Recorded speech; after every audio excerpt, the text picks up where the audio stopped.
नमस्कार साधक भाइयों और बहनों। आज हम चर्चा करेंगे 2025 में आने वाले भाद्रवी पूर्णिमा और चंद्र ग्रहण के विशेष संयोग की। ये दिन केवल खगोलीय घटना ही नहीं बल्कि धार्मिक, आध्यात्मिक और ज्योतिषीय दृष्टि से अत्यंत महत्वपूर्ण है। आज की इस विस्तृत चर्चा में हम जानेंगे चंद्र ग्रहण कब और किस समय आरंभ होगा, भाद्रवी पूर्णिमा का महत्व, ग्रहण के दौरान क्या करना चाहिए और क्या नहीं करना चाहिए, साधना और मंत्र जप का महत्व और अंत में कुछ विशेष उपाय। तो आइए इस यात्रा की शुरुआत करते हैं। भाद्रवी पूर्णिमा का महत्व। भाद्रपद मास की पूर्णिमा को भाद्रवी पूर्णिमा कहा जाता है।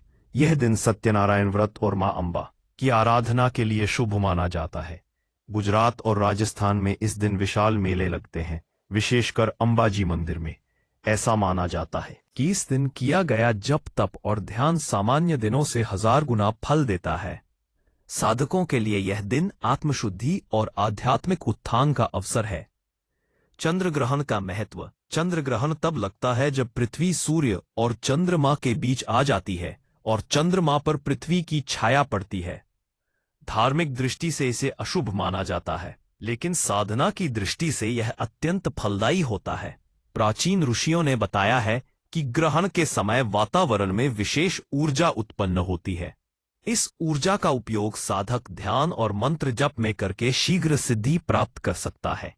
इसलिए ग्रहण काल को साधकों के लिए वरदान माना गया है।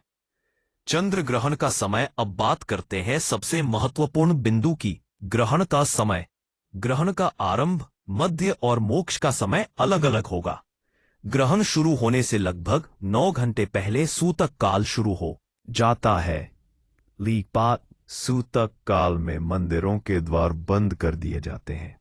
इस अवधि में सामान्य पूजा पाठ नहीं किया जाता, लेकिन साधना और मंत्र जप इस समय भी विशेष लाभकारी रहता है।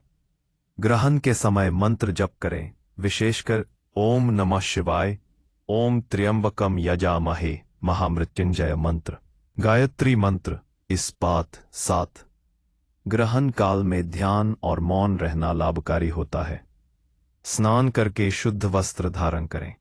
ग्रहण समाप्त होने के बाद फिर से स्नान करें। ग्रहण मोक्ष के बाद दान पुण्य करना अत्यंत शुभ माना गया है। ग्रहण के समय पात से स्नान करके शुद्ध वस्त्र धारण करें और सोना और आलस्य करना अशुभ फल देता है। गर्भवती महिलाओं को विशेष सावधानी रखनी चाहिए।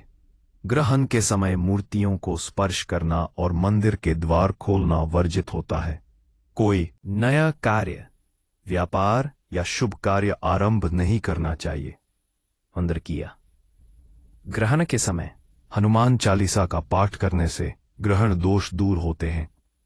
मंत्र का जाप करने से चंद्रमा से जुड़े दोष समाप्त होते हैं। साधक चाहे तो इस समय गहरी ध्यान साधना कर सकता है। ग्रहण मोक्ष के बाद गंगा स्नान या किसी पवित्र नदी जल से स्नान करना चाहिए। अंदर पी जरूरतमंदों को अन्न, वस्त्र और धन का दान करना शुभ फल देता है। अंदर किया। अंदर पी जरदायो आपसन। भाद्रवी पूर्णिमा और चंद्र ग्रहण का यह संगम साधकों के लिए एक अनोखा अवसर है। इस दिन किया गया जप, तप और साधना आपके जीवन की नकारात्मक ऊर्जा को समाप्त करेगी। इसलिए इस दिन को व्यर्थ ना जाने दें। ध्यान करें, मंत्र जप करें और अपने जीवन को दिव्य ऊर्जाओं से भर दें। जय मां अंबा, जय चंद्रदेव।